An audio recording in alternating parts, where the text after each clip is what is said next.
तो पिछले पार्ट में हमने देखा कि सातो नाम के एक लड़के के सामने एक दिन एक लाइट में से एक लड़की आती है जिसका के नाम हिमे होता है और वो दोनों हाई स्कूल तक एक दूसरे के बेस्ट फ्रेंड्स रहते हैं। लेकिन सातो को उससे प्यार होने लगता है, पर जिस रात वो उसे ये बताने वाला होता है उसी रात हिमे उससे कहते हैं कि वो अपने ग्रैंडफादर के देश जा रही है और कभी वापस नहीं आएगी, जिससे सातो बहुत उदास हो जाता है। लेकिन तभी उसे अपनी खिड़की से वही सेम लाइट दिखती है जो उसने हिमे के सामने आते वक्त देखी थी। फिर वो वहाँ जाता है तो वहाँ हिमे होती है जो उसे बताती है कि वो असल में दूसरी दुनिया से एक राजकुमारी है और उसकी अब शादी होने वाली है। फिर वो अंदर चली जाती है लेकिन सातो भी उसके पीछे ही चला जाता है। फिर वहाँ जाकर वो देखता है कि हिमे की शादी हो रही होती है, लेकिन तभी वहाँ पर एक मॉन्स्टर आ जाता है और सातो को खतरे में देखकर हिमे उसे जाकर किस करती है और उसके हाथ में अपनी रिंग पहना देती है जो कि चमकने लगती है, जिससे सातो की स्वॉर्ड में पावर आ जाती है और वो जाकर उस मॉन्स्टर को मार देता है। फिर हमें पता चलता है कि हिमे के उसे रिंग देने की वजह से उन दोनों की अब शादी हो चुकी होती है और वो उस दुनिया का एक हीरो सा बन जाता है जिसे द रिंग किंग कहते हैं। लेकिन रात में एक बहुत ही ताकतवर मॉन्स्टर आकर हमला कर देता है और मार्स उन दोनों को बचाकर उन तीनों को देश से बाहर ले जाता है। फिर एक होटल में हिमे का ग्रैंडफादर एलाबेस्टर सातो को रिंग किंग और अबिस किंग की कहानी बताता है और ये भी कि उसे अपनी पूरी ताकत पाने के लिए 4 और राजकुमारियों से शादी करनी होगी। इसके बाद हिमे भी सातो को बता देती है कि वो भी उससे प्यार करती है और वो अब उसकी असली बीवी की तरह बर्ताव करेगी, लेकिन वो दोनों शर्म के मारे फिर भी सेक्स नहीं कर पाते।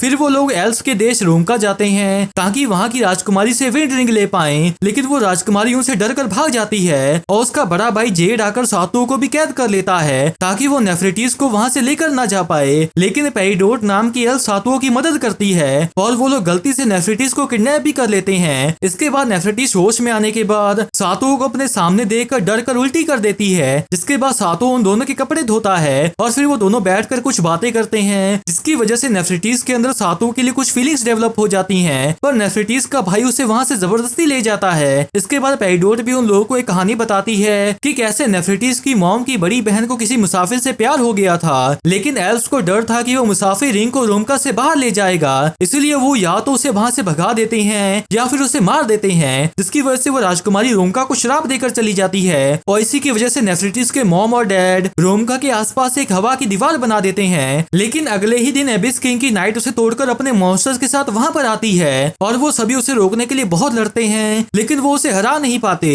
फिर हिमे नेफरेटिस के पास जाकर उसे मनाती है कि वो सातो से शादी कर ले, जिसके बाद वो दोनों वहाँ आकर नेफरेटिस के मॉम डैड के स्टैचू को तोड़कर रिंग्स को बाहर निकालती हैं और नेफरेटिस जाकर उसे सातो को देकर उससे किस करती है। फिर उस रिंग की पावर से वो सभी मॉन्स्टर्स और उस नाइट को भी खत्म कर देते हैं, जिससे सातो भी बेहोश हो जाता है। पर उसके होश में आने के बाद हमें पता चलता है कि वो नाइट असल में वही प्रिंसेस थी जिसने कि रोमका को श्राप दिया था और उसका नाम स्मार्गदी होता है, जो कि एक ब्लैक विल्ड रिंग के कंट्रोल में थी। फिर एलाबेस्टर उसे उसके लवर के बारे में बताता है कि वो अभी तक जिंदा है और शांति से अपनी जिंदगी जी रहा है। इसके बाद वो लोग वहाँ से जाने लगते हैं और स्मार्गदी और पेरिडोट की आपस में की हुई बातों से हमें ये पता चलता है कि पेरिडोट ही सबसे पहली रिंग प्रिंसेसेस में से एक थी जिसने की असली रिंग किंग से शादी की थी। और तभी स्मार्गदी कुछ सैनिकों की बातें सुनती है जिसमें वो एलाबेस्टर का जिक्र करते हैं और एलाबेस्टर का नाम सुनकर उसे भी शौक लगता है क्योंकि असल में वही उसका लवर था। और दूसरी तरफ हम उन लोगों को भी वहाँ से तीसरी राजकुमारी के देश जाता हुआ देखते हैं। इसके बाद हम हिमे को नॉर्मल दुनिया में देखते हैं जहाँ पर वो सातो का स्वागत कर कर पूछती है, डार्लिंग तो क्या नहाना चाहोगे या डिनर लोगे या फिर मुझे, जिसके साथ ही सातो अपने कपड़े उतार देता है और उसे बेड पर लेटा देता है और हिमे कहती है, ओ सातो तुम बहुत शैतान बन गए हो। फिर सातो उसे किस करने लगता है, लेकिन तभी उसकी जगह पर नेफरेटिस आ जाती है और हिमे साइड में शौक में खड़ी कहती है, रुको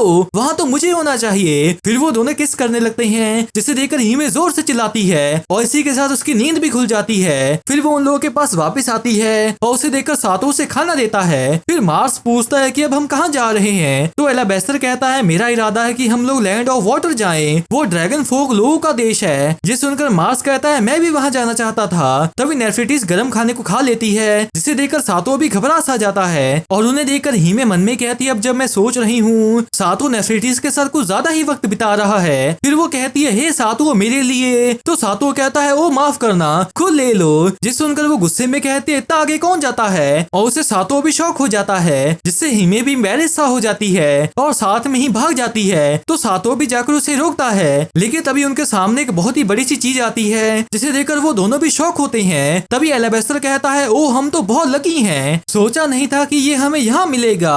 ये है लैंड ऑफ फायर नेडाकिटा। ये मुसाफिर नाइट्स और कैट लोगों का देश है। मुझे लगा ही था कि हम कहीं तो मिलेंगे और हम ये मौका गवा नहीं सकते। हम यहाँ की राजकुमारी से रिंग ऑफ फायर को ले लेंगे और हम लैंड ऑफ वाटर बाद में भी जा सकते हैं। जिस सुनकर मार्स भी उदास सा हो जाता है और उसे देखकर सातो भी हैरान सा होता है। फिर वो पूछता है पर हम वहाँ पर जाएंगे कैसे? तो एलाबेस्टर कहता है मुझ पर छोड़ दो। हे हम चढ़ सकते हैं क्या? जिसके साथ ही वो लोग नीचे एक सीढ़ी फेंक देते हैं और एलाबेस्टर उन्हें जल्दी से चढ़ने को बोलता है। लेकिन नेफरेटिस इतनी ऊंचाई को देखकर पूरी तरह से डर जाती है और कहती है मुझे लगता है हमारा साथ यहीं तक का था। फिर सातो कहता है कोई बात नहीं नेफरेटिस मैं। लेकिन तभी हिमे उसे पकड़कर कहती है मैं नेफरेटिस का ख्याल रखूंगी। फिर हम देखते हैं कि हिमे नेफरेटिस को ऊपर चढ़ा रही होती है और नीचे से सातो को भी बहुत अच्छा व्यू मिल रहा होता है। फिर ऊपर आने के बाद हिमे कहती है नेफरेटिस तुमने अच्छा किया। तो नेफरेटिस कहती है मैं थक गई। लेकिन तभी वो सामने देती है कि वहाँ पर एक बड़ी सी मार्केट होती है और उसे देखकर एक्साइटेड हुई नेफरेटिस कहती है कई ताकतवर कैट लोग नेडाकिटा के नाइट्स बनते हैं, इसलिए कई मर्चेंट्स हिफाजत के लिए उनके साथ सफर करते हैं और ऐसा करने से कारवान और भी बड़ा बन जाता है। ये मेरी किताब में था। जिस सुनकर एलाबेस्टर कहता है हाँ तुम्हें अच्छी जानकारी है। कैट लोगों ने पहले रिंग किंग के दौर में अपना देश खो दिया था, इसलिए उन्होंने पहियों पर अपना कैपिटल बनाया और ऐसा देश बन गए जो दुनिया में सफर कर कर अपना युद्ध कौशल बेचते हैं। और शायद इन्हें मर्सनरीज कहना सही होगा। हालांकि दुनिया के सबसे ताकतवर नाइट्स ने अब दुनिया का सबसे महफूज मोबाइल मार्केट यानी कि चलने वाला मार्केट बना दिया है। लैंड ऑफ फायर नेडाकिटा के हर टाउन में हर तरह की चीजें मिल सकती हैं। तो अब maiden of the ring of the fire से बात करके देखते हैं। लेकिन तभी उन्हें एहसास होता है कि वो दोनों वहाँ से गायब हो चुकी होती हैं। इधर हम देखते हैं कि नेफरेटिस एक्साइटेड हुई चीजों को देख रही होती है और उसे लगता है कि सातो उसके साथ है, लेकिन वो असल में हिमे के साथ होती है जो कहती है लगता है कि हम बिछड़ गए हैं। ये सुनकर नेफरेटिस पूरी तरह से घबरा जाती है और इतने लोगों को देखकर वहीं पर ही उल्टी कर देती है। इसके बाद वो कहती है माफ करना, मैं हमेशा दिक्कत खड़ी करती हूँ। तो हिमे कहती है कोई बात नहीं फिक्र मत करो। तभी एक कैट लड़की वहाँ पर आकर उनसे पूछती है कि क्या तुम खो गई हो? तो हिमे कहती है हाँ हम अपने दोस्तों से बिछड़ गई हैं। तो वो कहती है अच्छा अगर तुम नेडाकिटा में कहीं खो जाओ तो तुम्हें अरीना जाना चाहिए, वो यहाँ का सबसे बड़ा लैंडमार्क है। तो वो दोनों उन्हें शुक्रिया कहती हैं। इधर सातो उन दोनों के खो जाने से बहुत परेशान होता है। तो एलाबेस्टर कहता है कि शांत हो जाओ, वो जरूर फायर प्रिंसेस की जगह पर ही गई होंगी। फिर कुछ लड़कियां मार्स को देखकर उस पर फिदा हो जाती हैं और मार्स उनसे प्रिंसेस के बारे में पूछता है। जिस सुनकर वो दोनों कहती है अरे नहीं, फिर से एक और आदमी आ गया जो राजकुमारी के पीछे है। फिर एक आगे कहती है तो ठीक है मतलब तुम भी राजकुमारी से लड़ना चाहते हो। जिस सुनकर वो तीनों ही शौक से होते हैं। इधर वो दोनों रीना के पास आती हैं और हिमे नेफरेटिस को कुछ खाने को देती है जिसे खाकर नेफरेटिस भी बहुत खुश हो जाती है। तभी हिमे उससे कहती है अरे तुम्हारे गालों पर कुछ लगा है और जब वो उसे साफ करती है तो नेफरेटिस भी चौंक सी जाती है और फिर आगे कहती है आप बिल्कुल लॉर्ड सातो जैसी ही हो। तो हिमे चौंक कर पूछती है कैसे? फिर नेफरेटिस कहती है आप दोनों ही अच्छे हो, जब मैं आप दोनों के साथ होती हूँ तो मुझे लगता है जैसे कि मेरे मॉम डैड मेरी परवरिश कर रहे हैं। जिस सुनकर वो चीज को इमेजिन करती है और फिर कहती है नहीं नहीं नहीं तुम हमारी बेटी बन ही नहीं सकती। जिस सुनकर नेफरेटिस भी चौंक सी जाती है और हिमे फिर से एम्बेरिस होकर कहती है ओ नहीं कुछ भी नहीं। फिर नेफरेटिस कहती है लेडी क्रिस्टल मैं आपसे माफी मांगना चाहती थी क्योंकि लॉर्ड सातो का ध्यान मेरा ख्याल रखने पर बहुत ज्यादा है। तो हिमे चौंक कर कहती है मुझे इस बात की फिक्र नहीं है क्योंकि मुझसे उलट तुम्हारी परवरिश असली राजकुमारी की तरह हुई है और वैसे भी सातो एक केयरिंग इंसान है। तो नेफरेटिस पूछती है पर फिर भी इससे आपको जलन हुई है ना?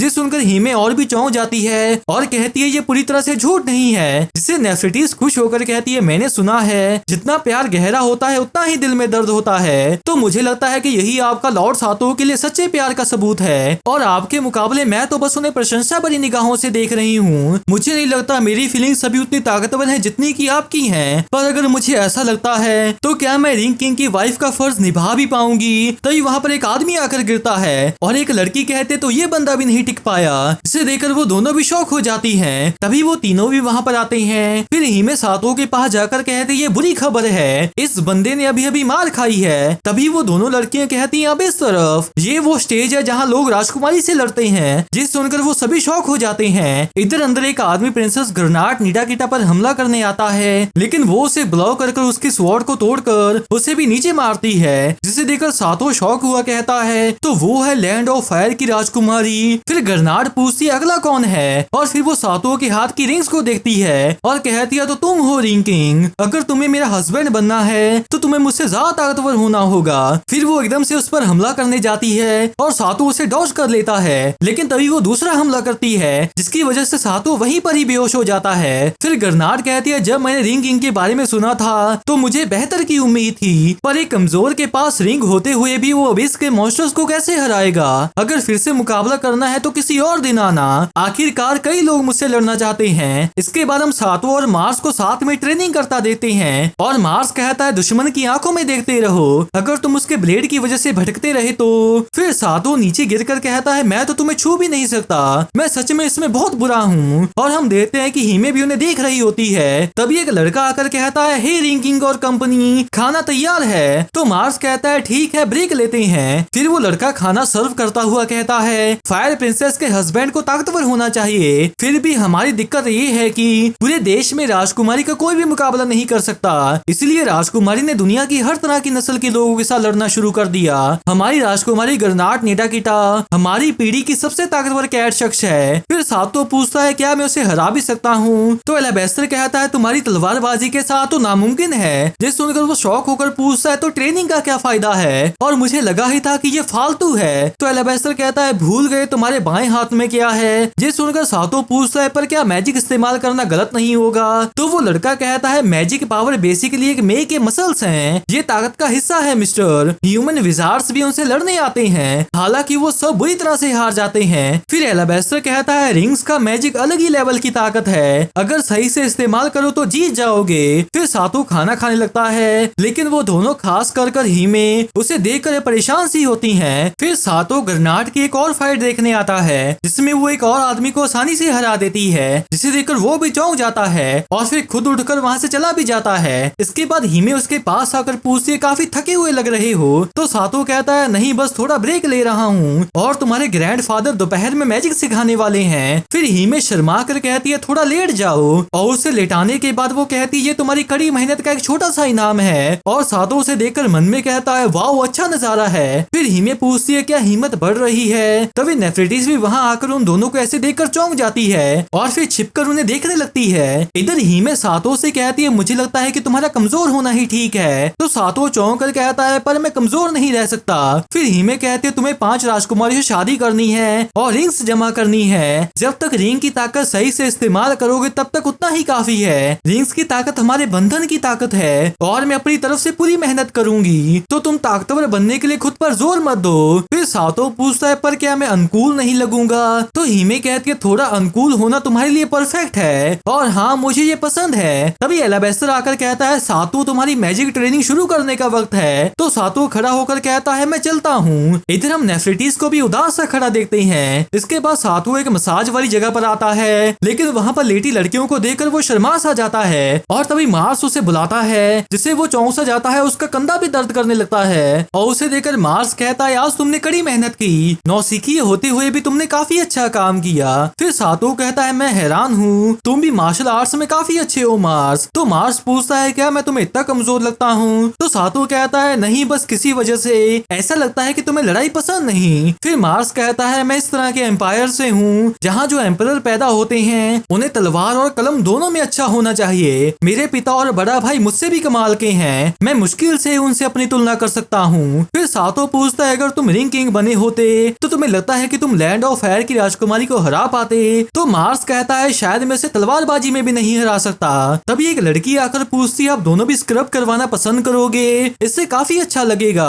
और उसे सुनकर सातो एक्साइटेड हुआ कहता है, मैं ये करवाना चाहूंगा। लेकिन तभी वहाँ पर एक बड़ा सा आदमी आकर कहता है, स्क्रब का वक्त है, जिसे देखकर सातो को एक बहुत ही बड़ा शौक लगता है। और मार्स भी उसे देखकर कहता है, खैर मैं चलता हूँ। जिसके बाद वो उसे स्क्रब कर चला जाता है। तभी वहाँ पर गर्नाट भी आती है और उससे कहती है, तुम्हारा नाम सातो है ना, और तुम मुझे गर्नाट भी बुला सकते हो। खैर उसने बहुत थकान उतार दी है ना, और क्योंकि हम यहाँ हैं ही तो मैं तुमसे कुछ चाहती हूँ। फिर वो अपने सारे कपड़े उतार कर लेट जाती है, जिसे देखकर सातो पूरी तरह से घबरा जाता है। फिर गर्नाट कहती है, मुझे स्क्रब करो। तो सातो कहता है, पर मैं एक आदमी हूँ और मैंने ये कभी नहीं किया। तो गर्नाट कहती है, मुझे परवाह नहीं, तुमने लड़ने की कोशिश की और हार गए, तो कम से कम मेरी एक बात तो मान ही सकते हो ना। फिर सातो कांपता हुआ उसको छूता है और साथ में शौक हो जाता है। फिर गर्नाट पूछती है, खैर मेरी बॉडी कैसी है? तो सातो मन में कहता है, लाजवाब, वो थिक है, बढ़िया मसल्स उसकी स्मूथ स्किन के नीचे हैं, मैं उसे सिंपल फिजिकल स्ट्रेंथ में भी नहीं हरा सकता। फिर गर्नाट कहती है, मैं आज लड़ाई से भी थक चुकी हूँ हूँ। लोग मुझसे बस जीत को सर पर बिठा कर लड़ने आते हैं और सच कहूँ तो मैं अब इससे पक चुकी हूँ। पर फिर तुम आए। रिंग प्रिंसेस का फर्ज है रिंग किंग की सेवा करना, तो मुझे तुम्हारा हाथ बटाने में ऐतराज नहीं। और मैं कह रही हूँ कि अगली लड़ाई में मुझे तुमसे हारने में कोई ऐतराज नहीं। तो सातो कहता है क्या? साथ में गरनार कहती है ज्यादा ऊंची मत बोलो। हालांकि हमें लोगों के सामने हमारी इज्जत बचानी होगी, तो हमें थोड़ा तमाशा दिखाना होगा। फिर तुम बिल्कुल दूसरी राजकुमारियों की तरह मुझे अपना बना सकते हो। मुझे लगता है कि इसके बाद तुम इस बॉडी के थोड़े मजे ले पाओगे। मैं बता सकती हूँ कि वो रिंग सिर्फ दिखावा नहीं है और तुम उन्हें पहनने के लायक हो। तो तुम्हारे साथ मैं अपना हिस्सा भी पूरा करूंगी। जिस सुनकर सातो पूरी तरह से चिढ़ चुका होता है और फिर कहता है मुझ पर नरमी दिखाने की जरूरत नहीं, मैं तुमसे सच में जीत कर रहूंगा। जिस सुनकर गरनार कहती है तो फिर पूरा दम लगा देना। इसके बाद हम सातो को ट्रेनिंग करता देखते हैं और वो मन में कहता है मुझे ताकतवर बनना होगा क्योंकि कमजोर होना बहुत अनुकूल है। फिर इसके बाद अगली सुबह सातो उठता है और खुद के कंधे को हिलाकर कहता है मेरी सारी चोटें बहुत जल्दी ठीक हो गई। लेकिन तभी उसकी चद्दर में से नेफरिटीस निकलती है, जिसे देखकर वो पूरी तरह से शॉक हो जाता है और नेफरिटीस उसे गुड मॉर्निंग कहती है। फिर सातो शौक में पूछता है नेफरिटीस तुम यहाँ पर कब से हो? तो वो बताती है कि वो पूरी रात से वहीं पर थी। जे सुनकर सातो को और शौक लगता है। फिर नेफरिटीस कहती है रिंग की ताकत शरीर को हील करने में भी काम आती है। आप लेडी गरनार्ड को हराने के लिए कड़ी मेहनत कर रहे हो है ना? तो सातो कहता है मुझसे जो हो सके मैं करूंगा, पर सच कहूँ तो मैं जीत नहीं सकता। फिर नेफरिटीस कहती है अगर आप रिंग्स की ताकत का इस्तेमाल करो तो मुझे पूरा यकीन है कि आप जीत सकते हो। बिल्कुल इससे प्रिंसेस को कोई चोट नहीं पहुंचेगी, पर रिंग किंग का फर्ज है रिंग्स को जमा करना। ऐसा करने के लिए कुछ भी किया जाए तो कोई कुछ नहीं कहेगा। ये रिंग प्रिंसेस का फर्ज है कि वो रिंग किंग का साथ दे। मुझे लगता है आप वही कीजिए जो आपको सही लगे लॉर्ड सातो। तो सातो मुस्कुरा कर कहता है हाँ सही कहा, शुक्रिया नेफरिटीस, मैं थोड़ी और मेहनत करूंगा। जिस सुनकर वो उदास होकर कहते हैं मैंने कोशिश की पर कोई फायदा नहीं हुआ।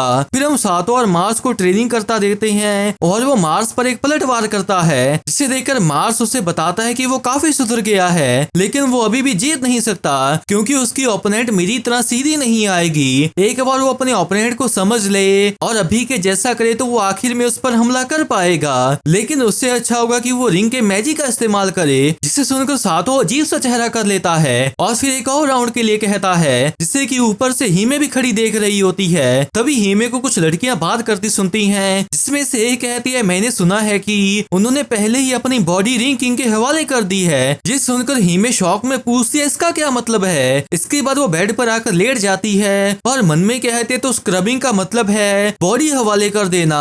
फिर भी इसका मतलब सातो ने उसे छुआ है ना। उसने अपने हाथ उस राजकुमारी की बॉडी पर फेरे, जिसके साथ ही वो खुद को सातो के साथ इमेजिन करती है और फिर कहती है नहीं नहीं नहीं मैं ऐसा कभी नहीं करूंगी, पर शायद मैं ऐसा हमेशा नहीं कहती रह सकती। इधर हर जगह ये बात फैल जाती है कि रिंग किंग और राजकुमारी का फिर से मुकाबला होने वाला है, जिसकी वजह से इस बार उनकी लड़ाई बहुत से लोग देखने आए होते हैं। लेकिन हीमे उदास सी बैठी होती है और मन में कहती है मुझे फर्क नहीं पड़ता अगर वो उसे स्वीकार कर भी ले, उसे बस बाकी राजकुमारियों से रिंग्स ही चाहिए। इधर हम एक इंसान को निराशा के साथ वापस जाता हुआ देखते हैं क्योंकि वो भी गरनार से हार गया होता है। लेकिन तभी उसे अपने रास्ते पर एक और ब्लैक रिंग मिलती है और उस रिंग से एक आवाज आती है कि अगर तुम्हें ताकत चाहिए तो मुझे उठाओ, जल्दी से मुझे अपनी इच्छा दिखाओ। जिसके बाद वो इंसान उसे उठा लेता है तो वो रिंग उस पर काबू कर लेती है। इधर गरनार पूछती है मन बदला? तो सातो कहता है नहीं, मैं तुम्हें मुझे स्वीकार करवा कर ही रहूंगा। लेकिन तभी वहाँ पर वही आदमी आ जाता है और वो आते हुए कहता है रिंग किंग तुमने मुझे रोंका में धूल चटा दी थी, पर इस बार ऐसा नहीं होगा। लेकिन तभी गरनार उसे बचा लेती है और फिर हम देखते हैं कि वो अबिस किंग का नाइट बन चुका होता है। जिसके बाद वो अबिस के मॉन्स्टर्स को समन करता है, जिन्हें देखकर सभी शॉक हो जाते हैं और सभी लोग ही वहाँ से भागना शुरू कर देते हैं। फिर वो मॉन्स्टर हमला करने लगता है, लेकिन तभी एक लड़की आकर उसकी गर्दन को काट देती है, जिससे वो वहीं पर ही मर जाता है। फिर वो लड़की कहती है अबिस किंग के सील होने के बाद भी हम कैट लोग उसके आने के खतरे को जानते हुए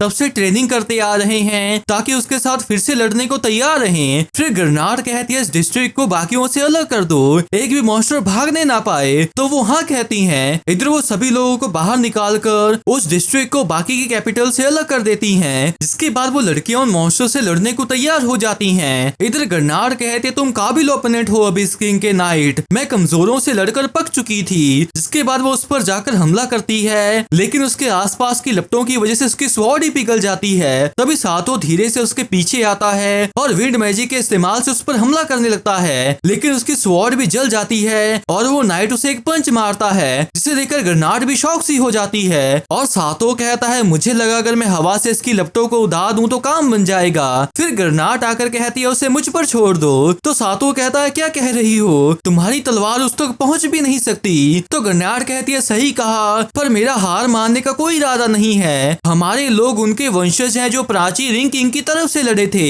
अगर तुम सच में आज के रिंग किंग हो और चाहे तुम कितने भी लाचार क्यों ना हो, लेकिन हमारा फर्ज तुम्हारी तरफ से लड़ना और तुम्हें सुरक्षित रखना है। ये सुनकर वो फिर से चिढ़ जाता है और कहता है दादू के हिसाब से मैं अभी भी सही से रिंग के मैजिक को इस्तेमाल नहीं कर पाता हूँ, पर अगर मैं जितना हो सके उसे उतना करीब ला पाऊँ और पूरा ध्यान उसकी लपटे उड़ाने में लगा दूं तो। ये सुनकर ग्रेनाड कहती है ये खतरनाक है। तो सातो कहता है पता है मैं तुमसे बहुत कमजोर हूँ ग्रेनाड, पर फिर भी एक चीज है जो कि मैं ही कर सकता हूँ। तो ग्रेनाड मुस्कुरा कर कहती है तो ठीक है। फिर सातो उस नाइट को अपनी ओर बुलाता है तो वो उस पर हमला करने जाता है और उसके बिल्कुल पास पहुंचने के साथ ही सातो विंड मैजिक का इस्तेमाल करता है और उसके लपटों को उड़ा देता है। फिर वो ग्रेनाड को पुकारता है तो ग्रेनाड जाकर उसके हाथ से उसकी स्वॉर्ड गिरा देती है और साथ में स्वॉर्ड सातो की ओर फेंकती है। फिर सातो उसको पकड़कर रिंग ऑफ लाइट के मैजिक का इस्तेमाल करता है और सीधा उस नाइट की ओर जाकर उसके मास्क को काट देता है, जिसके साथ ही उसके हाथ से वो ब्लैक रिंग नीचे गिर जाती है और उसे देखकर सातो भी हैरान सा होता है। फिर एक लड़की आकर ग्रेनाड को बताती है कि उन्होंने सभी मॉन्स्टर्स को खत्म कर दिया है, जिस सुनकर सातो कहता है सच में कैट लोग बहुत ताकतवर हैं और वो नाइट भी होश में आता है। फिर सातो हिमे की ओर देखकर मुस्कुराता है और हिमे भी उसकी ओर देखकर मुस्कुराती है। फिर ग्रेनाड कहती है रिंग किंग लगता है कि मैंने तुम्हें कम समझ लिया, तुम में अभी ताकत की कमी होगी पर तुम में पोटेंशियल है। मुझे तुम्हें अपने हस्बैंड के तौर पर मानने में कोई एतराज नहीं। जिस सुनकर हिमे उदास होकर मन में कहती है मैं कुछ नहीं कर सकती, इसके लिए सातो कड़ी मेहनत कर रहा था। लेकिन सातो कहता है अभी नहीं, मैं नहीं चाहता कि तुम मुझे किसी समझौते की तरह अपनाओ। ग्रेनाड मैं तुम्हें एक और लड़ाई के लिए चैलेंज करता हूँ। इसके बाद वो फिर से एक दूसरे के सामने होते हैं और ग्रेनाड कहती है चलो एक बार कंफर्म कर लेते हैं, ये मैच तब तक चलेगा जब तक कोई हार ना मान ले या लड़ने के लायक ना रहे। जिसके बाद वो हमला करने आती है और सातो उसके मूव्स को पढ़ने की कोशिश करता है, लेकिन वो उस पर दूसरी तरफ से हमला कर देती है, जिसे देखकर हिमे भी अपना चेहरा घुमा लेती है और मन में कहती है वो ये क्यों कर रहा है, उसने पहले ही कहा था कि वो रिंग दे देगी, तो ये बेवकूफी है। तभी नेफरेटिस पूछती है लेडी क्रिस्टल आप उन्हें चेयर नहीं करोगी, मुझे यकीन है कि लॉर्ड सातो आपकी खातिर ही लड़ रहे हैं लेडी क्रिस्टल। जिस सुनकर वो शौक होकर कहती है क्या मेरी खातिर। इधर ग्रेनाड उसे रिंग्स की पावर का इस्तेमाल करने को बोलती है, लेकिन सातो कहता है कि रिंग्स की ताकत राजकुमारियों से ली हुई ताकत है, ये मेरी अपनी ताकत नहीं है। तो भले ही मैं इसके साथ जीत जाऊं, पर मैं फिर भी अपने सच्चे प्यार के सामने हारा हुआ आदमी लगूंगा। मुझे कूल लगना है अपनी सबसे प्यारी बीवी की खातिर। जिस सुनकर हिमे भी चौंक जाती है और मुस्कुराकर मन में कहती है सच में वो बहुत बड़ा बेवकूफ है। फिर वो चिल्लाकर कहती है सातो अगर तुमने ग्रेनाड को हरा दिया तो मैं तुम्हें इनाम में सेक्स करने दूंगी। जिस सुनकर उन दोनों को भी शौक लगता है और सातो जोश में आकर कहता है तो ठीक है, लेकिन इधर हिमे पूरी तरह से एम्बैरेस हो चुकी होती है। दूसरी तरफ सातो को एक आवाज आती है जो कहती है कितना दिलचस्प है, तुम सच में दिलचस्प आदमी हो, मैं तुम्हारी मदद करता हूँ। और सातो कहता है ये आवाज रिंग्स में से आ रही है। फिर वो आवाज कहती है तुम बस मेरी आवाज पर ध्यान दो, तुम्हारे लिए उसका अगला हमला मैं पढ़ लूंगा तो तुम एक पल के लिए तेज हिल पाओगे। फिर सातो कहता है पर फिर भी वो आवाज कहती है फिक्र मत करो, ये ताकत रिंग प्रिंसेसेस की नहीं है, ऐसा सोचो ये मौका तुमने खुद कमाया है। ये सुनकर वो कहता है मैं समझा नहीं पर ठीक है। जिसके बाद ग्रेनाड उस पर फिर से हमला करने आती है और वो वहाँ से गायब सी हो जाती है, लेकिन तभी वो आवाज कहती है तुम्हारे ऊपर, और उसे देखकर ग्रेनाड का भी ध्यान भटक जाता है। साथ में सातो उस पर एक हमला कर देता है और उसे वहीं पर हरा देता है, जिसे देखकर ग्रेनाड भी पूरी तरह से शौक सी होती है और वो लोग भी पूरी तरह से खुश हो जाते हैं। इधर सातो कहता है अभी वो क्या था, और उसे देखकर ग्रेनाड तो पूरी तरह से इम्प्रेस हो जाती है। जिसके बाद वो एकदम से जाकर उसे किस कर लेती है और उन्हें ऐसे देखकर वो दोनों और भी शौक हो जाती हैं। फिर ग्रेनाड कहती है लाजवाब रिंग किंग, तुम पहले हो जिसने मुझे हराया, अब मुझे सच में तुम्हें स्वीकार करना पड़ेगा, तो अब चलो बच्चे पैदा करते हैं। जिस सुनकर सभी को फिर से शौक लगता है। फिर ग्रेनाड कहती है यहाँ नीडा कीटा में जीत ही सब कुछ है, लूजर सब कुछ, यहाँ तक के शरीर और आत्मा विनर को दे देता है। मैं अपने साथियों से सब तैयारी तैयारियां करवाती हूँ। लेकिन सातो उसे रुकने को बोलता है तो गर्नार्ड पूछता है मैं तुम्हारी बीवी हूँ तो अब किस बात का इंतजार है, या मेरी ये बॉडी तुम्हारे लिए काफी नहीं। तो सातो कहता है वो बात नहीं है, मेरी हीमे के साथ पहले ही एंगेजमेंट हो चुकी है। जिस सुनकर हीमे भी चौंक सी जाती है। इसके बाद रात में हीमे कहती है हाँ तुमने सच में कड़ी मेहनत की और यही तुम्हारा इनाम है, हम शादीशुदा हैं तो ये सब करना भी जरूरी है। तभी सातो उसके हाथ को छूता है जिससे हीमे को शौक लगता है। फिर सातो कहता है हीमे सुनो हमें जल्दी करनी चाहिए, जिसके साथ ही वो उस पर लेट जाता है। फिर हीमे मन में कहती है अरे नहीं ये मुझे ठोकने वाला है, और फिर वो उसे पकड़ कर कहती है कोई बात नहीं सातो आगे बढ़ो। लेकिन सातो कुछ भी नहीं करता जिससे हीमे भी चौंक सी जाती है। फिर हम देखते हैं कि वो हीमे के बूस्ट को पकड़कर सो चुका होता है और उसे देखकर हीमे मन में कहती है हाँ इसने रिंग्स की ताकत इस्तेमाल की है और उसके बाद भी खुद पर जोर देता रहा, आज तुम सच में कूल लगे सातो।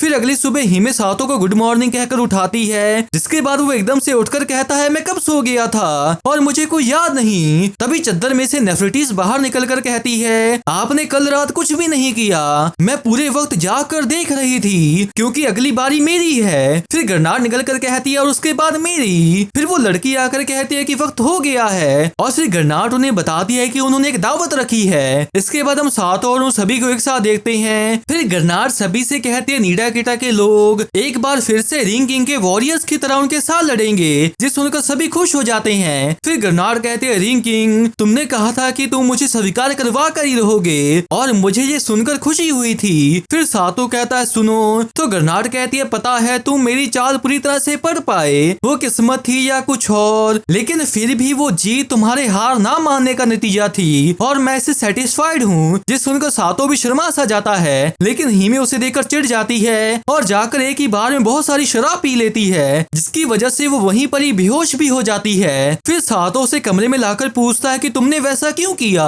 तो हीमे कहती है पता नहीं, और सातो जल्दी करो मुझे भरोसा दिलाओ। फिर सातो कहता है जब तुमने मुझे चीयर किया तो मैं उस पल बहुत खुश था, पर मैं चाहता हूँ कि हम मेरी दुनिया में लौटने तक का इंतजार करें और उसके बाद ही सेक्स करें, क्योंकि ये दुनिया मेरे लिए आम नहीं है और अगर हमें हमारा रिश्ता आगे बढ़ाते रहना है तो मैं वो घर लौटने के बाद ही करना चाहूंगा। इसके अलावा मुझे नहीं लगता कि ये वो सब करने की जगह है और ना ही कुछ देने के लिए, जिससे सुनकर वो भी शौक सी हो जाती है। लेकिन फिर वो नॉर्मल होकर कहती है शुक्रिया सातो, अब मुझे बेहतर लग रहा है, पर मैं अभी भी तुम्हें मेरे लिए की हुई मेहनत के लिए इनाम देना चाहती हूँ, तो अगर तुम कुछ चाहो कुछ करना चाहो मुझे एक बार बता दो, मैं वो करूंगी। जिस सुनकर सातो को एक शौक लगता है और फिर वो शर्मा कर कहता है तो मुझे तुम्हारे बूज दबाने हैं। जिस सुनकर हीमे को फिर से शौक लगता है और फिर वो कहती है अच्छा ठीक है और तुम बहुत ठरकी हो।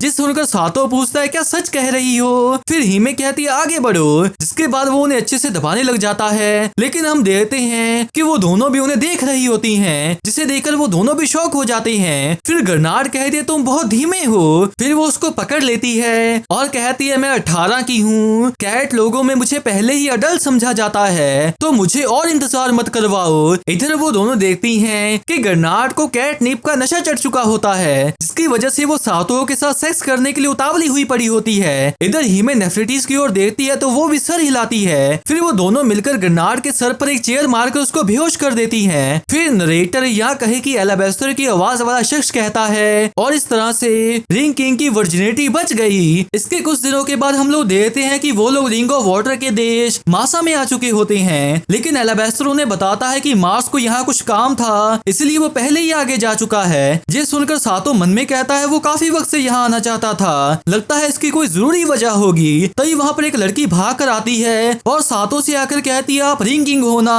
और मैं आपकी बहुत बड़ी फैन हूँ। ये सुनकर सातो शर्मा सा जाता है। फिर वो लड़की उसे फूल पकड़ाती है और उसके साथ ही उसे किस भी कर लेती है, जिसे देखकर सभी शौक हो जाते हैं। और फिर हम देखते हैं कि सातो के हाथ में एक और रिंग आ चुकी होती है, जिसे देखकर हीमे भी बेहोश ही हो जाती है। फिर वो लड़की भी हंसने लग जाती है और कहती है मैंने अफवाह सुनी थी, लेकिन रिंग किंग तुम बहुत बड़े गधे हो, एकदम लापरवाह। ये सुनकर सातो को भी शौक लगता है। फिर वो लड़की कहती है मैं सफीर मासा हूँ, रिंग ऑफ वाटर की प्रिंसेस, और मैंने तुम्हें अपना हस्बैंड बना लिया है। जो सुनकर सातो पूछता है क्या ये अलाउड भी है, तो एलाबेस्टर कहता है हाँ बिल्कुल है, और रिंग ऑफ वाटर की प्रिंसेस हम आपके इतनी जल्दी से कोऑपरेट करने के लिए शुक्रगुजार हैं। तो सफीर कहती है ये कुछ नहीं था और आप ही वो मशहूर ग्रेट सेज होना। फिर वो तीनों की ओर ओर देखती है जो कि उसे गुस्से से देख रही होती हैं। तो वो मुस्कुराकर कहती है, खैर तुम उसकी बीवियां हो तो तुम जो चाहो वो कर सकती हो। वैसे मुझे हैरानी होगी अगर हमारे बीच बनने लगी तो। अब रिंग किंग, क्योंकि मैं तुम्हें अपना हस्बैंड बना लिया है, इसका मतलब ये भी है कि तुम लैंड और वाटर के किंग हो, इसलिए जगह पर शांति से राज करना तुम्हारा फर्ज है। अगर तुम ऐसा करने के लिए तैयार हो तो फिर मेरे पीछे आओ, ये तुम्हारी ताकत को मेरे लिए इस्तेमाल करने का वक्त है। फिर सातो पूछता है, तुम जो कह रही हो वो तो ठीक है, लेकिन सच में आखिर हो क्या रहा है? तो सफीर कहती है, अगर कुछ नहीं किया तो ये देश तबाह हो जाएगा। जो सुनकर सातो भी शौक सा हो जाता है। तभी एक आदमी आकर कहता है, तो आप यहाँ हैं प्रिंसेस सफीर, प्लीज महल में लौट चलिए। तो वो सातो को पकड़ कर कहती है, ये इंसान रिंग किंग है, मैंने अभी कुछ वक्त पहले ही इससे शादी की है और मासा की रिंग ऑफ वाटर इसे दे दी, इससे तुम्हें कोई दिक्कत तो नहीं है ना? तो वो आदमी कहता है, बिल्कुल नहीं, अभी के लिए आप सभी महल चलोगे तो मुझे अच्छा लगेगा। इसके बाद सातो उस बड़े से वाटरफॉल को देखकर हैरान हो जाता है। तो एलाबेस्टर कहता है, ये है ग्रेट फॉल्स यू मासा, ये मासा का सबसे बड़ा सिंबल है। तभी कामती हुई नेफरेटिस कहती है, इन झरनों के आगे पुराना लैंड ऑफ अर्थ है, साथ ही डार्क डोमेन भी। कहा जाता है कि वहाँ अबिस किंग छुपा हुआ है। फिर सफीर कहती है, वो देखो शहर की सड़कें इंपीरियल सोल्जर से भरी पड़ी हैं और तुम्हें मासा की फौज अब नहीं दिखेगी। ये सुनकर सातो पूछता है, रुको, एम्पायर तो मार्स का देश है ना?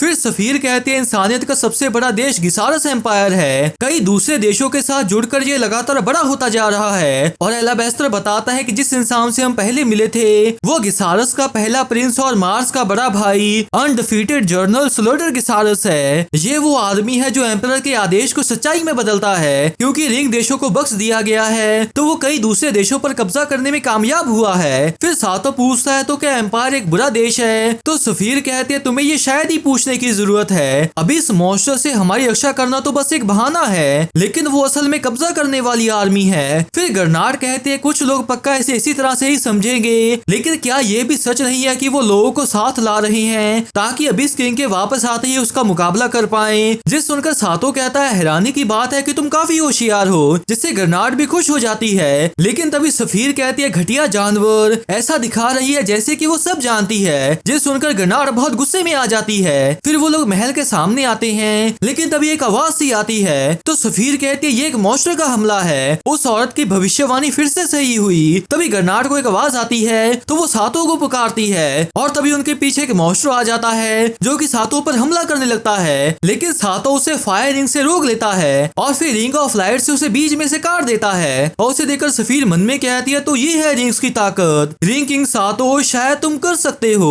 और स्लर्टर भी मन में कहता है, तो वो सिर्फ कहानियां नहीं थी। फिर सफीर अंदर आकर अपने डैड से कहती है कि उसने रिंग किंग को वाटर रिंग दे दी है। फिर स्लर्टर कहता है, मॉन्स्टर की फौज पहले से करीब आ रही है, प्लीज अपनी मन मर्जी ना करें। तभी एक विक्सन नाम की औरत किंग के पास आकर कहती है, हालांकि ये सबसे बड़ी दिक्कत होगी है ना? फिर वो किंग घबरा कर कहता है, उसने रिंग किंग को दे दी, जैसा तुमने कहा था कि वो ऐसा ही करेगी, तो इसका मतलब हमारे देश पर और भी बड़ी मुसीबत आएगी। रिंग किंग, काश तुम यहाँ कभी आए ही नहीं होते। जिस सुनकर सातो भी शौक सा हो जाता है और वो किंग भी अजीब सी हरकतें करने लग जाता है। तभी विक्सन कहती है, अरे अरे, इससे ज्यादा आपकी सेहत के लिए खतरनाक होगा, चलिए वहाँ थोड़ा आराम करते हैं। जिसके बाद वो उसे वहाँ से ले जाती है। फिर सफीर उन्हें बताती है कि वो औरत इस महल की ओरेकल है, किसी तरह मेरे डैड उस पर पूरी तरह से निर्भर हो गए थे और अब वो ऐसे हो गए हैं। मेरे डैड को भी कभी समझदार राजाओं में गिना जाता था। फिर वो लोग वहाँ से जाने लगते हैं, लेकिन तभी एक लड़की आकर पूछती है, दीदी क्यों? मैंने सोचा था कि हमने कसम खाई है कि हम मिलकर फैसला लेंगे कि हम में से कौन रिंग प्रिंसेस का काम पूरा करेगा। तो सफीर कहती है, माफ करना, मैंने हमारे लिए खुद फैसला कर लिया। और उसे देखकर मार्स भी उदास सा हो जाता है। फिर सफीर उन्हें बताती है कि ये लड़की उसकी जुड़वा बहन प्रिंसेस सफीरा है। फिर सफीरा कहती है, आपने ऐसा क्यों किया दीदी? आप इस आम दिखने वाले आदमी से शादी कैसे कर सकती हैं? जिस सुनकर सातो को एक बहुत ही बड़ा शौक लगता है। तभी सफीर कहती है, लेकिन अब तुम्हें रिंग किंग से शादी नहीं करनी पड़ेगी सफीरा, तो तुम्हारे लिए चिंता करने की कोई बात नहीं है। और तभी मार्स एकदम से उसके सामने आ जाता है, जिसके बाद वो दोनों एक दूसरे की ओर देखते हैं और उन्हें देखकर हिमे कहती है, यहाँ एक अजीब सी टेंशन वाला माहौल है। फिर मार्स कहता है, मुझे पता है कि अब जो मैं कहने वाला हूँ वो इस सब के बाद एक बहाना लग सकता है, लेकिन मैंने जो वादा तुमसे किया था मैं वो भूला नहीं हूँ। तो सफीरा कहती है, मैं अब तुम्हारी आवाज भी नहीं सुनना चाहती हूँ। जिसके बाद वो वहाँ से भाग जाती है। फिर सफीर कहती है, तुम अब भी हमेशा की तरह उतने ही निकम्मे हो मार्स। जिस सुनकर वो उदास सा हो जाता है, लेकिन वो फिर भी सफीरा के पीछे भाग जाता जाता है। फिर सफीर उन्हें उसके लैंड मासा और एम्पायर गिसारस के बीच के रिश्ते की कहानी बताती है कि बहुत पहले गिसारस एम्पायर अपने इंसानी इलाके से खुश नहीं था, इसलिए उन्होंने इस जगह मासा द लैंड ऑफ वाटर पर हमला करना शुरू कर दिया।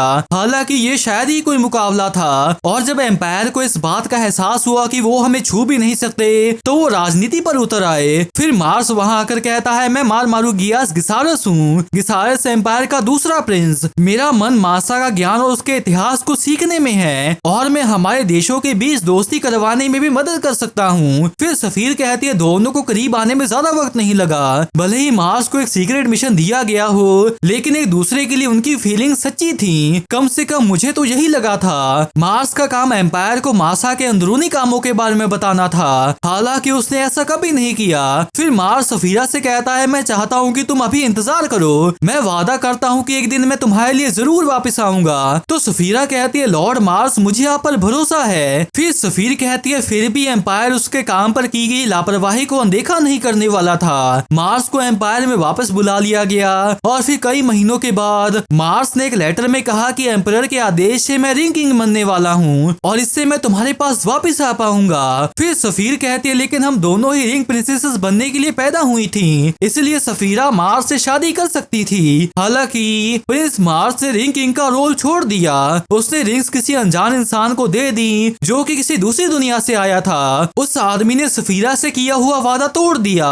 इधर मार्स सफीरा के पास आकर कहता है, प्लीज मेरी बात एक बार और सुन लो, उस दिन के बाद से मेरी फीलिंग्स नहीं बदली हैं, मेरा दिल अब भी तुम्हारे पास है जहां मैं उसे छोड़ कर गया था। तो सफीरा पूछती है, फिर तुम रिंग किंग क्यों नहीं बने? तो मार्स कहता है, क्योंकि मैंने सोचा कि मैं इसके काबिल नहीं था। जिस सुनकर सफीरा मन में कहती है, मुझे नहीं पता कि अब तुम्हारे मन में चल क्या रहा है, और फिर वो वहाँ से भाग जाती है। इधर सफीर आगे कहती है, उसके थोड़े वक्त के बाद वो ओरेकल सामने आई। पहले तो किसी ने उस पर भरोसा नहीं किया, लेकिन फिर उसकी की हुई भविष्यवाणियां सच में सच होने लगी। उस ओरेकल की भविष्यवाणियां मॉन्स्टर्स को भगाने में काम आई, तो मेरे डैड ने उसको अपने पास रख लिया, और तुम देख सकते हो कि अभी क्या हालात हैं। फिर सातो पूछता है, क्या तुम्हें लगता है कि वो ओरेकल एम्पायर ने भेजी है? तो सफीर कहते हैं, इसमें कुछ तो कनेक्शन होना चाहिए, और उसी वजह से मैं उस लोमड़ी को उसकी पूंछ से पकड़ना चाहती हूँ। इधर विक्सन कुछ असैसिन्स को सातो को मारकर उससे रिंग्स लाने का काम देती है। फिर वो लोग सातो के बेडरूम में देखते हैं, और उसे दोनों के साथ सोता देखकर एक कहता है, मुझे जलन हो रही है। फिर दूसरा कहता है, नहीं रुको, क्या उनमें से गायब नहीं है? और तभी गर्नाट उन दोनों को पीट देती है, और कहती है, वो वाटर प्रिंसेस काफी तेज है, इनके सींग नहीं है, मतलब ये सिर्फ इंसान है, तो क्या इसका मतलब ये सच में एम्पायर से हैं? और तभी वहाँ पर एक स्मोक बम फटता है, और फिर वो दोनों ही वहाँ से गायब हो जाते हैं। इसके बाद अगली सुबह गर्नाट उन्हें असैसिन्स के बारे में बताती है, और हम देखते हैं कि एक और असैसिन सातो पर तीर चला देता है, लेकिन एलाबेस्टर उसे रोक देता है। इसके बाद हम लोग उन्हें पूल में देखते हैं, और एलाबेस्टर कहता है, ड्रैगन फोक लोगों को हीट रेगुलेशन में दिक्कत होती है, और जब उनके बॉडी का टेम्परेचर कम हो जाता है तो इससे वो थोड़े धीरे हो जाते हैं, तो इसलिए वो उठने के बाद खुद को गर्म करने के लिए सन बाथिंग में जाते हैं। फिर गर्नाट कहती है, और अगर वो बहुत ज्यादा गर्म हो जाएं तो वो बस पानी से ठंडे हो जाते हैं। और सातो उससे पूछता है, क्या तुम दूसरों के साथ खेलने नहीं जाओगी? तो गर्नाट कहती है, नहीं, मैं यहीं पर ही ठीक हूँ। इससे भी जरूरी, मुझे पता है कि मैंने कहा था कि तुम एक योद्धा के तौर पर भरोसे लायक नहीं हो, लेकिन तुम्हारी बॉडी को देखकर मुझे तुम्हारे साथ बच्चे पैदा करने की इच्छा होती है। सातो, आज रात कुछ वक्त कैसा रहेगा? और उन्हें देखकर हीमे भी गुस्से में आ जाती है। फिर वो सातो को पकड़कर कहती है, पहले सेक्स करने की मेरी बारी है। तो गर्नाट कहती है, अगर तुम बस इंतजार कर रही हो तो तुम्हारा प्यार कमजोर है, और तुम्हारे उलट सातो के लिए मेरा प्यार मजबूत है। तभी नेफरिटीज मौका देखकर कहती है, तुम्हें पता है मुझे फर्क नहीं पड़ता कि मुझे कब मौका मिलेगा, जिसे देखकर वो दोनों भी शौक सी हो जाती हैं। फिर सफीर वहां आकर कहते, तुम सभी बेवकूफ हो, और उसे देखकर सभी शौक हो जाते हैं। और सातो कहता है, सफीर ये कैसा स्विम सूट है? तो सफीर कहते हैं, ये मेरा गार्डन है, मैं हमेशा बिना कपड़ों के इसके मजे लेती हूँ, लेकिन मैंने ये तुम्हारे लिए पहना है। इसे छोड़ो तुम लड़कियां, अगर तुम्हें ऑर्डर को लेकर इतनी चिंता है तो क्यों ना इसका फैसला एक मुकाबले से करें। जैसे इसके बारे में क्या ख्याल है? जो सबसे तेज स्विम कर वहाँ जाएगा वो जीत जाएगा। जिस सुनकर गर्नाट घबरा सी जाती है। फिर हीमे उस पर पानी डालती है और पूछती है, क्या तुम्हें पानी से नफरत है गर्नाट? तो गर्नाट पूरी तरह से एम्बेरेस हो जाती है, और उन्हें देखकर सफीर कहते, तुम सभी सच में बेवकूफ हो, और वैसे सातो ओरेकल ने अभी हार नहीं मानी होगी, इसलिए सतर्क रहना और ऐसे नाटक करते हुए अपना बचाव करते रहना, ताकि उसकी पूंछ पकड़ने का हमारा मौका ना चूके। इसके बाद सातो मार्स के पास आकर कहता है लगता है कि ये काफी मुश्किल हो गया है। तो मार्स कहता है तुम्हारे लिए भी। मासा की जो अभी की हालत है उसमें आधी गलती मेरी भी है और मुझे इस बात का काफी दुख है। फिर सातो पूछता है मार्स तुमने मुझे रिंग किंग क्यों बनने दिया? अगर तुम ऐसा नहीं करते तो तुम सफीरा से शादी कर लेते। तो मार्स कहता है ये मेरे लिए बहुत बड़ा बोझ था। जिस सुनकर सातो पूछता है क्या सच में बस इतना ही? अगर तुम्हारे पास आगे बढ़ने के लिए एक जरूरी मकसद था तो तुम मुझसे ये ले सकते थे, है ना? तो मार्स कहता है मैंने उसका चेहरा देखा। उस वक्त मैंने प्रिंसेस क्रिस्टल के चेहरे में सफीरा को देखा। वो एक्सप्रेशन एक लड़की तब बनाती है जब वो अपने सच्चे प्यार करने वाले से फिर से जुड़ना चाहती हो। ये जानकर कि उसे कैसा लग रहा है मैं उसके रास्ते में नहीं आ सकता था। अपने एजेंडा को आगे बढ़ाने के लिए किसी की फीलिंग्स को अनदेखा करने के लिए मैं काफी कमजोर था। इसलिए मेरे डैड मुझे एक फेलियर कहते हैं। लेकिन तुम प्रिंसेस क्रिस्टल के लिए सब कुछ छोड़ने के लिए तैयार थे। रिंग किंग सच में तुम्हारी जैसा ही होना चाहिए। जिस सुनकर सातो भी शौक सा हुआ होता है। इसके बाद रात में वो स्लर्डर से कहता है भाई क्या फिर से नहीं सोचेंगे? मैंने सोचा आपने वादा किया है कि आप सबसे पहले मासा में दखल नहीं देंगे। तो स्लर्डर कहता है लैंड और वाटर पर फौज भेजना एम्परर का फैसला था। तुम्हें रिंग किंग बनने के ऑर्डर्स पर ना चलने के लिए अभी तक माफ नहीं किया गया है। लेकिन तुम रिंग किंग का विश्वास जीतने में कामयाब हो गए हो और तुम हमें उसके काम की रिपोर्ट देकर अच्छा काम कर रहे हो, जिसे हमारे डैड तुम्हारा छोटा पश्चाताप समझते हैं। हमारे डैड की उम्मीदों के लिए जीना जारी रखो मार्स। गिसारस एम्पायर के अलावा तुम्हारे पास कोई घर नहीं है। जिस सुनकर वो चिढ़ जाता है। फिर वो वापस जाने लगता है तो उसे रास्ते में विक्सन मिलती है और मार्स उससे पूछता है तुम क्या चाहती हो? तो विक्सन कहती है इंपीरियल मैजेस्टी की इच्छा है कि तुम रिंग्स चुराओ प्रिंस मार्स। उन्होंने तुम्हें रिंग किंग का भरोसा जीतने की इजाजत दी थी क्योंकि वो इसी पल का इंतजार कर रहे थे। अब से 3 दिन के बाद एक मॉन्स्टर की फौज मासा पर हमला करेगी। उस लड़ाई का इस्तेमाल रिंग किंग को मारने के लिए करो। जिस सुनकर मार्स को एक बहुत ही बड़ा शौक लगता है। फिर विक्सन कहती है प्रिंस मार्स तुम अपनी गलती सुधारोगे, फिर तुम्हें एम्परर से माफी मिलेगी और तुम अपनी प्यारी राजकुमारी को भी हासिल कर पाओगे। फिर मार्स पूछता है तो क्या तुम भी एक एम्पीरियल जासूस हो? तो विक्सन कहती है मैं बस एक मामूली सी ओरेकल हूँ। तुम्हारा फ्यूचर देखना भी मेरी प्रेडिक्शन का नतीजा है। हालांकि मेरी प्रेडिक्शन अक्सर सच होती हैं। उस मॉन्स्टर के हमले की तरह वो रिंग किंग दूसरी दुनिया से आया है, इसलिए वो इस दुनिया के लिए सही नहीं है। तुम में ही असली रिंग किंग बनने की काबिलियत है। खुद को परेशानी में डालने की जरूरत नहीं। या फिर तुम फिर से एम्परर की इच्छाओं को तोड़ना चाहते हो? जिस सुनकर मार्स को भी शौक सा लगता है। फिर विक्सन कहती है ये स्वॉर्ड मैजिक के भाव को बदल और तोड़ सकती है। मैं ये स्वॉर्ड तुम्हें देती हूँ। तुम्हारे पास ताकत ना होते हुए भी इसके साथ रिंग किंग तुम्हारे सामने नहीं टिक सकता। तो मार्स पूछता है तुम्हारे पास ऐसी चीज कैसे? तभी वो उसकी ओर देखती है जिससे मार्स भी चौंक सा जाता है और फिर उस स्वॉर्ड को पकड़ लेता है। फिर विक्सन कहती है मैं बेसब्री से तुम्हारा रिंग्स के साथ एम्पायर लौटने का इंतजार करूंगी। इसके बाद सुबह हो जाती है और मार्स याद करता है कि मासा से लौटने के बाद उसका डैड उससे कहता है यकीन नहीं होता कि तुम बस एक छोटा सा देश भी नहीं हासिल कर सकते, जबकि मैंने तुम्हें इसे थाली में सजा कर दिया था। पता है मेरे मंत्री तुम्हें क्या कहते हैं? एक फेलियर। जल्दी ही हम रिंग किंग का कैंडिडेट चुनेंगे। ये पुरानी बेकार कहानी के अलावा कुछ नहीं है, पर ये लोगों के दिल जीतने का अच्छा हथियार है। तुम भी इतना आसान काम नहीं बिगाड़ सकते।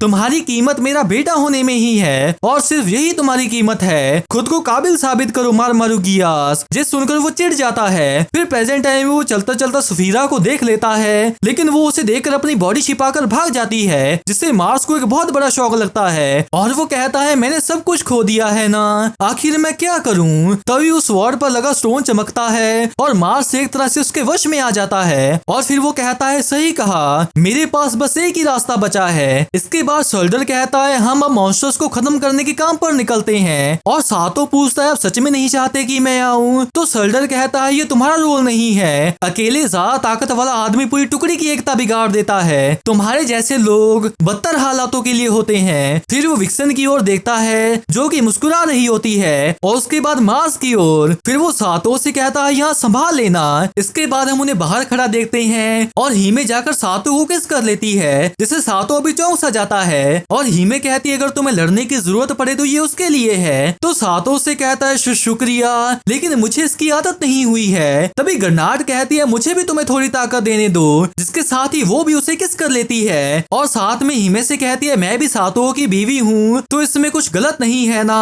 तो हीमे कहती है नहीं है पर फिर भी। तभी नेफ्रेटिस आकर कहते तो मुझे भी करना चाहिए। तो हीमे चौंक कर कहते तुम भी नेफ्रेटिस? ये सुनकर वो रोती हुई शक्ल के साथ पूछती है क्या मुझे इजाजत नहीं है? तो हीमे शौक शौक में कहती है नहीं तुम कर सकती हो।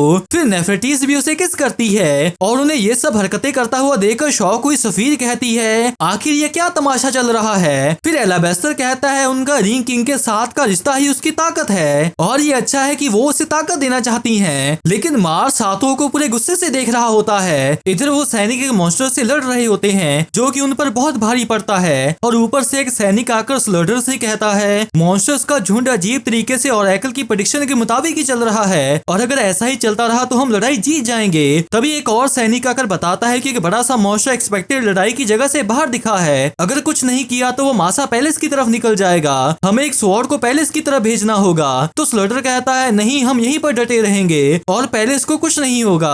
इधर वहाँ पर सारी जमीन हिलने लगती है तो एलाबेस्टर सभी को अंदर जाने को बोलता है, लेकिन तभी वहाँ पर एक बड़ा सा मॉन्स्टर आ जाता है और मार्स इसी मौके का फायदा उठाकर अपनी स्वॉर्ड निकालता है और सातों पर हमला करने जाता है, लेकिन एलाबेस्टर उसे आगाह कर देता है जिसकी वजह से वो उसके हमले से बच जाता है। फिर मार्स कहता है रिंग किंग माफ करना पर तुम्हें मरना होगा।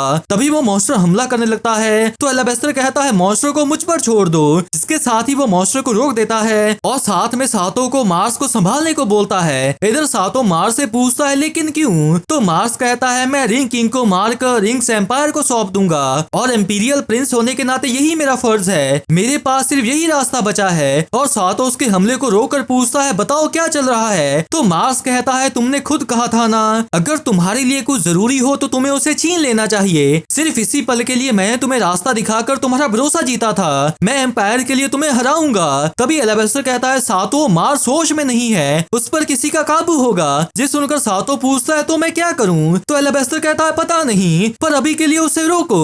जिस सुनकर सातों कहता है वक्त पर आप किसी काम नहीं आते दादू। फिर वो मार्स के हमले से बचता है और मन में कहता है मेरी तलवारबाजी मार्स को हराने के लिए काफी नहीं है, तो जिसके साथ ही वो उस पर रिंग मैजिक इस्तेमाल करता है, लेकिन मार्स उसे ब्लॉक कर लेता है जिसे देखकर सातों भी शौक सा हो जाता है। और तभी रिंग्स में से वही आवाज फिर से कहती है दिलचस्प, वो स्वॉर्ड मैजिक को तोड़ती है, काफी जाना पहचाना हथियार है, मैं हैरान हूँ कि वो ऐसा फेलियर लड़ाई में ले आएगा, ऐसे जवान फेलियर के लिए ये सही है। ये सुनकर सातों मन में कहता है मुझे पता था रिंग्स मुझसे बात कर रही है। फिर वो रिंग्स कहती है हिचकिचाने की जरूरत नहीं, तुम उसे रिंग्स के मैजिक से हरा सकते हो, उसका नामो निशान मिटा दो। तो सातों कहता है मैं ऐसा घंटा नहीं करने वाला।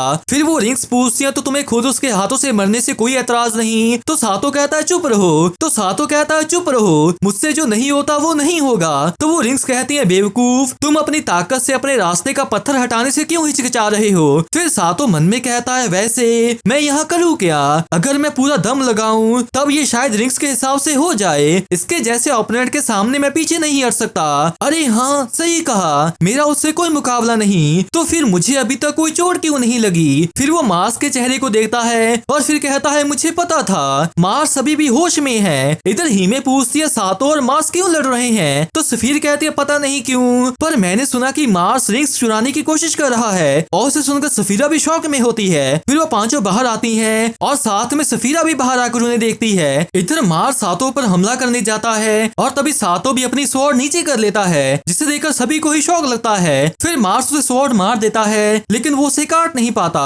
फिर सातों कहता है मुझे पता था तुम मुझे काटने में झिझक रहे हो है ना, तुम सच में अच्छे इंसान हो मार्स। जिस सुनकर मार्स खुद को होश में लाकर पीछे होता है और अपने घुटनों पर बैठकर कहता है सातों मुझे मार दो, जिससे मुझे प्यार था उसने मुझे छोड़ दिया और मैं एक फेलियर हूँ जो इंपीरियल प्रिंस का फर्ज भी नहीं पूरा कर सकता, और ऊपर से मैंने तुम्हें भी चोट पहुंचाई। इस पॉइंट पर मैं बस एक नालायक हूँ। लेकिन सातों कहता है मुझे तुम पसंद हो मार्स। ये सुनकर मार्स को भी शौक सा लगता है। फिर सातों आगे कहता है सच कहूँ तो अगर तुम नहीं होते तो मैं यहाँ आने के बाद जल्द ही मारा जाता।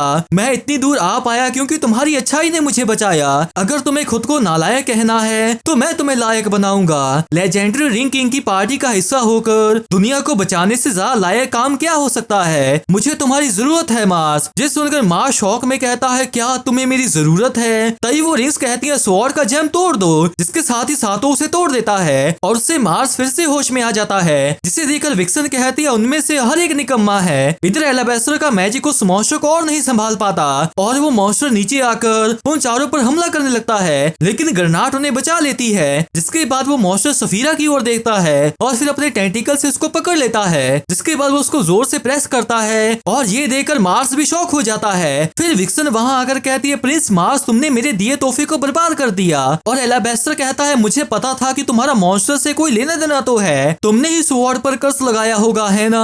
तो विक्सन कहती है मैंने बस उसकी फ्यूचर की प्रेडिक्शन करने के अलावा और कुछ नहीं किया। उस स्टोन ने बस उसके दिल की बेड़ियों को ढीला किया और उसकी चाहतों को थोड़ा मजबूत किया। तुम भी ये अच्छे से समझते हो, है ना प्रिंस मार्स। वैसे अगर कुछ फालतू किया तो प्रिंसेस सफीरा मारी जाएगी, तो क्या उसके बदले में रिंग्स का सौदा करोगे। फिर मार्स शांत होकर कहता है तुमने सही कहा, मेरा एक हिस्सा सातों से नफरत करता है और उसने उसकी जान लेने की भी कोशिश की, पर मैं उससे कहीं ज्यादा हूँ और सातों ने मुझे ये सिखाने के लिए अपनी जान दांव पर लगा दी और मैं फिर नहीं डगमगाऊंगा। मैंने खुद के लिए और अपने कीमती लोगों के लिए जीने का फैसला कर लिया है। मैं चलने के लिए खुद का रास्ता चुनूंगा, यही मेरी काबिलियत है। प्रिंसेस सफीरा प्लीज मुझसे शादी कर लो। ये सुनकर सफीरा भी चौंक जाती है और विक्सन भी चौंक कर पूछती है क्या बकवास कर रहे हो। लेकिन तभी सातों पीछे से जाकर उस मॉन्स्टर के एक टेंटिकल को काट कर सफीरा को आजाद कर देता है और फिर मार्स भी उसे पकड़ लेता है। फिर सफीरा कहती है ऐसे वक्त पर पूछना सही नहीं है लॉर्ड मार्स। तो मार्स कहता है माफ करना, मैंने तुमसे इंतजार करवाया। इधर विक्सन भी पूरी तरह से गुस्से में आ जाती है, जिसे देखकर वो दोनों भी चौंक जाते हैं। फिर विक्सन अबिस किंग के नाइट में बदल जाती है, जिसके बाद वो कहती है मेरे किंग के पूरी तरह से जागने तक मैं तुम्हारे साथ खेलने की सोच रही थी, पर अब मैं इस दुनिया के नियम नहीं मानूंगी। और उसे देखकर एलाबेस्टर कहता है तो अब तुमने अपना असली रूप दिखाया। तभी सफीर कहती है अरे यार तुम सच में बेवकूफ हो और रिंग किंग के तौर पर तुम्हारा दिल कुछ ज्यादा ही अच्छा है, पर सच कहूँ तो ये अच्छी बात है। जिसके बाद वो जाकर उसे किस करती है और सातों की वाटर रिंग भी चमकती है। फिर वो उसके हाथ को ऊपर उठाती है और वाटर मैजिक को शुरू करती है, जिससे सातों भी शॉक हो जाता है। फिर सफीर कहती है उस रिंग की ताकत देखो जो पानी को काबू करती है और साथ में ड्रैगन फोक लोगों की असली ताकत भी। फिर हम देखते हैं कि सफीर एक ड्रैगन में बदल जाती है और फिर जाकर उस मॉन्स्टर को खा जाती है, जिसे देखकर सातों भी शॉक होता है और विक्सन भी नीचे गिर जाती है। फिर सफीर उसकी ओर देखती है तो वो गुस्से में वहाँ से भाग जाती है। इसके बाद सातों शौक हुआ कहता है कमाल है और तुम पहले जैसी हो सकती हो, है ना। तो सफीर वापस नॉर्मल होकर कहती है बिल्कुल, और हम देखते हैं कि उसके सभी कपड़े फट चुके होते हैं, लेकिन हीमे सातों को वो देखने से रोक लेती है। फिर मार्स कहता है सातों मुझे माफ करना, पर बात यहाँ से छोड़ी थी वहाँ से जारी रखते हैं। फिर वो दोनों एक दूसरे से हाथ मिलाते हैं। इसके बाद हम मासा के राजा को उसके असली रूप में देखते हैं और सातों उसे देखकर पूछता है वो कौन है। तो सफीर कहती है वो मेरे डैड हैं, जिस सुनकर सातों को भी शौक लगता है। फिर सफीर का डैड कहता है अबिस किंग की नाइट ने मेरा मन बहका दिया था, पर मैंने सब देखा। रिंग किंग तुम्हारी ताकत वैसी ही है जैसी कहानियां बताती हैं। एक रिंग नेशन होने के नाते मासा जितनी हो सके तुम्हें उतनी ताकत देगा। तो सातों से शुक्रिया कहता है। फिर सफीर का डैड कहता है और आप दोनों का मासा की हिफाजत करने के लिए शुक्रिया। हालांकि आगे से लैंड और वाटर खुद की हिफाजत खुद ही करेगा। मैं मासा की हिफाजत करने में इतना मगन हो गया था कि एक विलन के चंगुल में फंस गया। हालांकि मैं अब समझ गया हूँ कि एम्पायर कितना ताकतवर साथी है, मैं ऐसा फिर नहीं होने दूंगा। तो सिलेंडर कहता है सुनकर खुशी हुई, फिर से जरूरत पड़ी तो हम मदद के लिए दौड़े चले आएंगे, प्लीज जरूरत के वक्त बुला लेना। तो सफीर का डैड कहता है जरूर, और सफीर मैं तुम्हें बहुत मुश्किल में डाला तो उसके लिए मुझे माफ करना।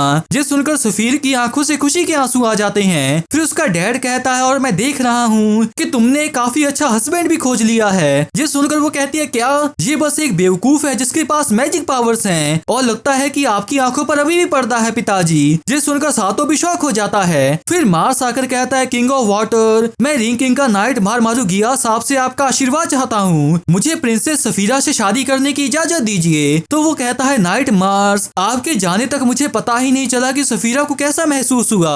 मैं देश को लेकर इतना परेशान था कि मैंने मेरी बेटी को तकलीफ होने दी और मैं एक पिता के रूप में नाकाम रहा, तो प्लीज मेरी बेटी का ख्याल रखना। ये सुनकर सफीरा भी शर्मा जाती है। फिर वो दोनों एक दूसरे का हाथ पकड़ते हैं और उसे देखकर हीमे भी चौंक सी जाती है और फिर कहती है कितना अच्छा है, काश मेरे साथ भी ऐसा ही हो पाता। फिर मार्स कहता है सातों अब अगले तुम हो। जिस सुनकर सातों पूछता है क्या मतलब में अगला, पहले हमारी शादी हुई है, जिसके साथ ही उन दोनों को शौक लगता है और सातों कहता है नामुमकिन, तो उन्होंने कर भी लिया। फिर मार्स अपने भाई को बुलाता है तो स्लर्डर कहता है उस सोरैकल के बीच मॉन्स्टर्स और एम्पायर का बंधन, मेरी पीठ पीछे कुछ तो चल रहा है, मुझे जल्दी इंपीरियल कैपिटल लौटना होगा और ध्यान रखना कि एक दिन तुम भी लौट आओ, मैं तुम्हारा इंतजार करूंगा। जिससे मार्स भी मुस्कुराकर हाँ कहता है। इधर एम्परर विक्सन से कहता है लगता है कि तुम मासा को हथियाने में नाकाम रही। तो विक्सन कहती है हाँ वो कुछ वक्त के लिए एम्पायर की ताकत में था, लेकिन वो लड़की, पर फिर भी मुझे लगता है कि वैसा देश आपकी नजर के नीचे था योर इंपीरियल मैजेस्टी। अगर हम आपकी ताकत और मेरी मॉन्स्टर्स उसको कंट्रोल करने की ताकत को मिला लें तो हम पक्का कई देश हथिया सकते हैं। हाँ, आप ये मुमकिन बना सकते हैं। अब मुझे अपनी चाहते दिखाओ। और तभी एम्परर उस पर हमला कर देता है जिससे वो नीचे गिर जाती है और एम्परर कहता है पहले तुमने मासा के किंग को निशाना बनाया और फिर मुझे। मैंने तुम्हारी इसलिए सुनी क्योंकि हमारी एक ही चीज में दिलचस्पी थी, पर लगता है कि पुराने तरीके बेकार हैं। तो विक्सन गुस्से में कहती है तो तुम सब जानते थे। फिर एम्परर कहता है ये देवताओं की दुनिया नहीं रही, ये इंसानों की दुनिया है। मैं बस रास्ते में आने वालों को हटा दूंगा, चाहे वो अबिस किंग हो या फिर रिंग किंग। जिसके साथ इस पार्ट की एक्सप्लेनेशन एंड हो जाती है। तो गाइस मैं होप करता हूँ कि आपको ये एक्सप्लेनेशन अच्छी लगी होगी। अगर आपको ये एक्सप्लेनेशन अच्छी लगी है तो वीडियो को लाइक कर दें और नीचे कमेंट भी जरूर कर दें। इसकी नेक्स्ट पार्ट की एक्सप्लेनेशन वीडियो अगले संडे आ जाएगी। तो अगर आप उसे मिस नहीं करना चाहते तो इस चैनल को जरूर सब्सक्राइब कर लें। तो मिलते हैं एक और एक्सप्लेनेशन वीडियो के साथ, तब तक के लिए टाटा बाय बाय।